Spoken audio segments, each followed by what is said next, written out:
গৌরনদীতে ইটভাটা অফিসে দেয়াল ভেঙে চুরি, মালিকের দাবি সংঘবদ্ধ চক্রের কাজ, সুষ্ঠু তদন্তের আহ্বান।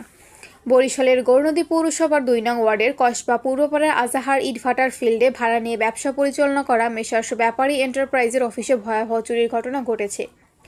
রবিবার গভীর রাতে আনুমানিক রাত ২টার দিকে সংঘবদ্ধ চোরের দল অফিসের পাশের দেয়াল ভেঙে ভেতরে প্রবেশ করে মালামাল ও নগদ অর্থ লুট করে নিয়ে যায়। স্থানীয় বাসিন্দারা জানান, রাতের নিরাপত্তায় হঠাৎ দেয়ালের দিক থেকে শব্দ শুনতে পান তারা। তবে শব্দের উৎপত্তি ও প্রকৃতি সম্পর্কে নিশ্চিত না হওয়ায় কেউ তেমন গুরুত্ব দিতে পারেননি।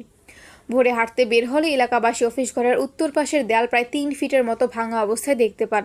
বিষয়টি নজরে আসার পর তারা দ্রুত মালিককে খবর দেন।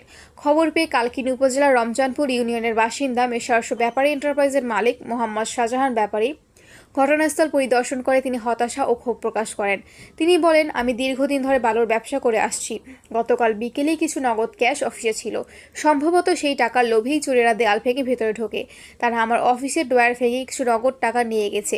এছাড়া একটি সিলিং ফ্যান, একটি চার্জার ফ্যান, ইলেকট্রিক তার সহ আরও কয়েকটি সরঞ্জামও চুরি করেছে। তিনি আরও বলেন, দেয়াল ভাঙার ধরন দেখে বোঝা যায় এটি কোনো সাধারণ চোরের কাজ নয়। এটি অবশ্যই কোনো বড় সংঘবদ্ধ চক্রের পরিকল্পিত চুরি। এমনভাবে দেয়াল ভেঙে চুরি করতে সাধারণ চোরেরা সাহস করে না। আমার ব্যবসা নিরাপত্তা নিয়ে আমি এখন চরমভাবে উদ্বিগ্ন। মোহাম্মদ শাহজাহান ব্যাপারী চুরির ঘটনার সুষ্ঠু তদন্ত দাবি করে বলেন, আমি গৌরনদী মডেল থানার অফিসার ইনচার্জের কাছে অনুরোধ করছি, এই ঘটনার দ্রুত তদন্ত করা হোক। এলাকাবাসী সহ আমরা সবাই নিরাপত্তাহীনতায় ভুগছি। এ ধরনের চুরির ঘটনার জন্য পুনরাবৃত্তি না ঘটে সে বিষয়ে পুলিশকে কঠোর ব্যবস্থা নিতে হবে। এদিকে ঘটনাটি জানার পর স্থানীয় বাসিন্দাদের মধ্যে আতঙ্ক ছড়িয়ে পড়েছে। তারা মনে করেছেন এলাকায় চোর চক্র আবার সক্রিয় হয়ে উঠেছে। রাতে পাহারা জোরদার করার পাশাপাশি পুলিশের নিয়মিত টহলের দাবি জানিয়েছেন তারা। গৌরনদী মডেল থানা সূত্রে জানা গেছে, ঘটনার গুরুত্বের সঙ্গে তদন্ত করা হচ্ছে। শীঘ্রই চোর চক্রকে শনাক্ত করে ব্যবস্থা নেওয়ার আশ্বাস দিয়েছে।